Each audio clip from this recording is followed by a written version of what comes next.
Ok les gars, j'espère que vous allez bien, j'espère que vous ennuyez pas trop pendant le confinement, j'avoue que c'est un petit peu relou. Avant d'attaquer le sujet principal de la vidéo, qui vous l'aurez remarqué va être une vidéo sur les meilleurs customs d'Air Force One, j'avais demandé il y a quelques temps sur Insta de nous envoyer les meilleurs customs que vous ayez vus, moi j'ai fait mes petites recherches etc, au final j'en ai trouvé 5 qui sont incroyables. Avant de vous parler de tout ça, je précise juste deux choses. La première, c'est que, tu vois là, je suis un peu rouge, un peu enflé. En fait, j'ai une explication, c'est ultra simple. Je me suis battu contre 10-15 gars, j'ai pas eu trop le temps de les compter en fait pendant que je me battais. Si tu veux, je les ai défoncés, je les ai niqués en fait, parce que je suis un expert en arts martiaux, et du coup, pendant que tac, j'esquivais les coups, tac, je mettais des low kicks et tout, je me suis pris une patate juste dans l'œil, juste un seul coup en fait, donc ça m'a fait ça. Puis après, je les ai tous mis KO, et puis j'ai pu m'en aller tranquillement. Enfin voilà, une petite histoire de routine, mais fallait que je vous l'explique. Et la deuxième chose, c'est que vous l'aurez peut-être pas remarqué, ou peut-être si, j'ai matché la lumière derrière avec la bande de ma veste. Voilà, ça veut juste dire que je suis un génie du matching en fait. Donc maintenant que je t'ai fait ces deux précisions ultra importantes pour la vidéo, on va pouvoir attaquer avec les meilleurs customs d'Air Force One. Il n'y a pas de classement en fait, c'est juste 5 customs que je trouve absolument incroyables et je voulais t'en parler dans une vidéo. Donc on peut commencer du coup avec le premier qui est un bespoke qui a été créé dans les ateliers de Nike du coup pour le concept store de la marque Aimé Léon d'Or. En ce moment ils font quelques collabs incroyables avec New Balance, ils sortent des collections ultra stylées, enfin ils font un taf assez incroyable. C'est une marque prêt-à-porter streetwear un petit peu haut de gamme parce que quand même 280-250 balles les hoodies, c'est un petit peu haut de gamme quand même en termes de prix. En fait ils ont un délire assez minimaliste, assez coloré d'un côté, et du coup, y a un bespoke sur une Air Force One qui a été faite pour un concept store à New York, sur laquelle, du coup, ils ont retransmis parfaitement, enfin, je trouve, l'ADN de la marque. Donc, en gros, il y a les 4 couleurs primaires dans des teintes un petit peu assombries, tu vois, elles sont pas ultra flashy non plus. Et si t'associes toutes ces couleurs avec des matières vraiment super quali, comme par exemple, il y a du suède, il y a de l'espèce de laine un petit peu fine, tu vois. Et un petit détail en plus qui est ultra stylé, c'est que, si tu veux, les coutures, pour coudre chaque partie entre elles, pour assembler la paire, elles sont de la même couleur que les parties sur lesquelles elles sont, tu vois, ce qui fait que à première vue tu les vois pas vraiment, faut regarder vraiment la paire en détail, et du coup t'as l'impression que la paire n'a pas de couture, donc ça donne un petit côté encore plus minimaliste qui rappelle grave bien la marque, du coup vu que c'est un petit peu ce qu'ils font aussi. La paire est ultra cohérente, ultra stylée, ultra quali, il y a le petit logo Aimé Léon d'Or sur la languette de la paire, je trouve que c'est une putain de réussite. Dites-moi ce que vous pensez de ce custom, ou plutôt de ce bespoke en commentaire.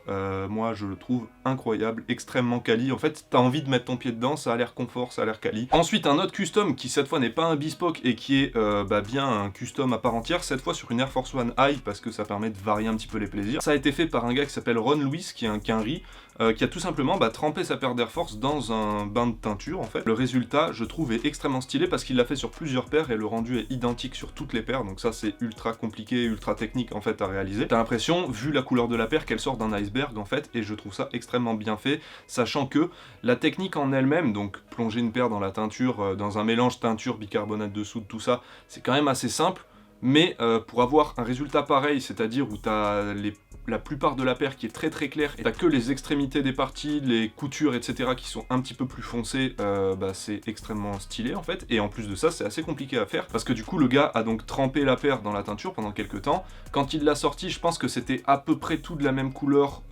et encore, tu vois, et du coup, après, je pense qu'il y a un travail encore manuel de nettoyage, si on peut appeler ça comme ça, ou je sais pas avec quel matériau il fait ça, mais en gros, il a dû, entre guillemets, effacer un petit peu une partie de la teinture, ce qui donne un effet ultra épuré, en fait, parce qu'en réalité, il y a des parties de la paire, c'est carrément presque blanc, t'as l'impression que ça a presque pas bougé, en fait, c'est bleu hyper clair, et du coup, tu vois presque pas trop la différence, et je trouve ça incroyable, en fait, la paire, elle est magnifique, alors qu'il n'y a pas un énorme travail, je pense pas que ça ait pris des heures non plus à réaliser, et voilà, je trouve ça ultra propre. En plus de ça, un truc qui est cool, c'est qu'il a réalisé des espèces de protections en plastique qui viennent se mettre tout autour de la paire, donc pour éviter de la salir, des sortes de sacs en fait qui se mettent autour, et je trouve que ça fait un petit plus plutôt sympa. Dites-moi ce que vous en pensez dans les commentaires, on passe au suivant. Du coup, prochaine paire, on est sur un bespoke qui a été réalisé par un gars qui s'appelle Bespoke Ind, en fait c'est un gars qui fait des bespokes, c'est facile à comprendre je pense. Donc là cette fois en fait on est sur un délire un peu multimarque. Il a fabriqué une Air Force One et il y a ajouté le logo Babesta que tu peux retrouver sur les Babesta du coup, qui sont des Air Force One Babe clairement,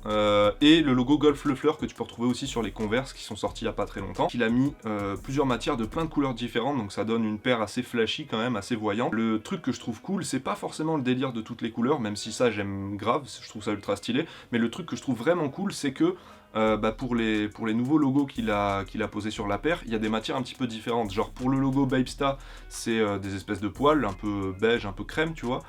Pour le logo Golf Le Fleur, on est sur du suède nubuck comme à peu près tout le reste de la paire. Pour les souches qui sont côté intérieur du coup de chaque chaussure, on est sur un espèce de satin un peu argenté, un peu métallisé, tu vois. Rien qu'au niveau des matières, il y a un vrai taf et je trouve ça vraiment cool. Et par exemple pour les souches intérieures, c'est pas des points de couture comme tu peux retrouver sur tout le reste de la paire, des points de couture basiques. J'ai pas le nom exact des points de couture, je suis pas expert non plus en couture, mais en gros c'est voilà, ça reste des coutures assez basiques.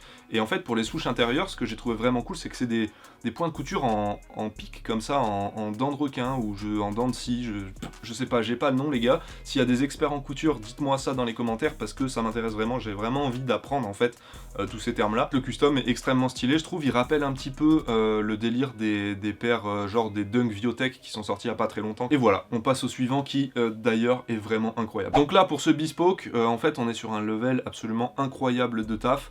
Je pense que ça a été réalisé dans les studios de Nike. Le délire c'est que tout le upper est rempli de plein de motifs différents, de plein de couleurs un peu pastel différentes et c'est extrêmement stylé. Il n'y a pas d'autre mot, c'est absolument incroyable, la paire est magnifique. En plus c'est des matières un petit peu texturées, ça a l'air d'être du nubuck, tu vois. Il y a des endroits où tu vois qu'il y a un peu de relief et tout, je trouve ça hyper cool.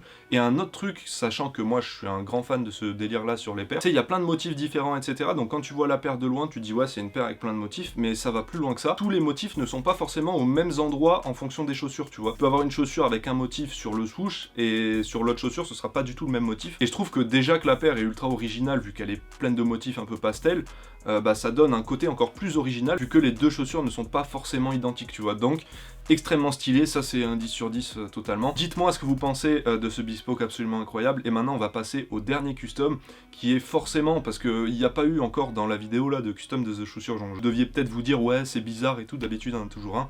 Vous inquiétez pas, le dernier c'est toujours par le patron en fait. Donc pour ce dernier custom de cette vidéo, on est sur un custom de The Chaussure Jaune sur une Air Force One High. Encore une fois ça permet de changer un petit peu parce que mine de rien les Air Force One Low c'est grave stylé, mais il y a des Air Force One High mon pote, c'est incroyable. Donc mettez du respect sur les Air Force One High. Bon les mids c'est pas ouf, mais les Air Force One High c'est stylé. Là on est sur un custom qui à première vue est ultra basique. En fait c'est juste une Air Force One High dans des couleurs un petit peu Easter, un petit peu Pâques, un peu pastel, tu vois. Donc t'as du rose, du bleu, du blanc. Il n'y a pas de motif, il n'y a pas de matière vraiment particulière. Ça reste du cuir, certes super quali, mais c'est du cuir quoi. Là pile quand je tourne cette vidéo on est en plein week-end de Pâques, donc je trouve que la paire rentre un petit peu dans le thème vu qu'elle a des couleurs assez pastel et c'est ce qu'on retrouve souvent sur les paires qui sortent à l'occasion de Pâques en fait chaque année. Souvent Nike sort des Air Force One Easter, tout ça, on a des couleurs très pastel et c'est des paires qui marchent énormément bien, donc peut-être que cette paire là va vous faire kiffer. Bon déjà c'est super propre, hein, les couleurs sont bien agencées, tout ça, c'est super bien foutu. Bon c'est The Chaussure Jaune en fait, il y a pas de... ça sert à rien non plus de débattre. Mais là où ça se corse un petit peu et où il y a le détail en fait qui rend le custom très particulier alors que à première vue il est très basique, c'est que en fait toutes les parties en cuir rose, c'est du cuir qui change de couleur avec la chaleur. C'est-à-dire que quand tu le chauffes, le rose, je crois que sur ce custom là il va devenir rose un peu plus fuchsia, presque violet. C'est le détail qui tue en fait. Et en plus je peux vous affirmer que ça fonctionne vraiment, je l'ai vu de mes propres yeux quand j'ai fait le stage du coup avec The Chaussure Jaune. Il y avait certains élèves du coup qui ont fait une paire avec du cuir qui pouvait changer de couleur. Et du coup comme à la fin du stage, je me souviens quand on avait presque fini nos paires, pour coller les semelles il fallait mettre les paires dans des espèces de fours qui les chauffaient à genre 120 degrés je crois. Et du coup ceux qui avaient choisi un cuir qui changeait de couleur à la chaleur, en fait leur paire changeait totalement de couleur dans le four, c'était absolument incroyable. Et c'est pour ça que j'ai choisi ce custom pour ce top, pour vous parler aussi que y a des cuirs qui ont des traitements spéciaux qui permettent de changer de couleur avec la chaleur. Alors il y a Chinatown Market, j'ai failli me louper, qui ont déjà fait ce genre de trucs sur des Converse, etc. Mais sur du cuir, j'avais jamais vu ça, et donc c'est incroyable, voilà. Tous les customs de cette vidéo étaient incroyables, d'ailleurs dites-moi ce que vous en avez pensé dans les commentaires, j'espère que vous aurez kiffé. Si c'est le cas comme d'hab, pouce bleu, commentaire, dites-moi celui que vous avez le plus aimé, celui que vous auriez peut-être pas forcément mis dans ce top et que vous auriez peut-être mis un autre custom à la place. Dites-moi tout, on est là pour ça, après tout, on est là pour commenter, pour s'amuser, etc., pour prendre du bon temps. Abonnez-vous à la chaîne, partagez la vidéo à vos potes, on se retrouve très bientôt, bisous.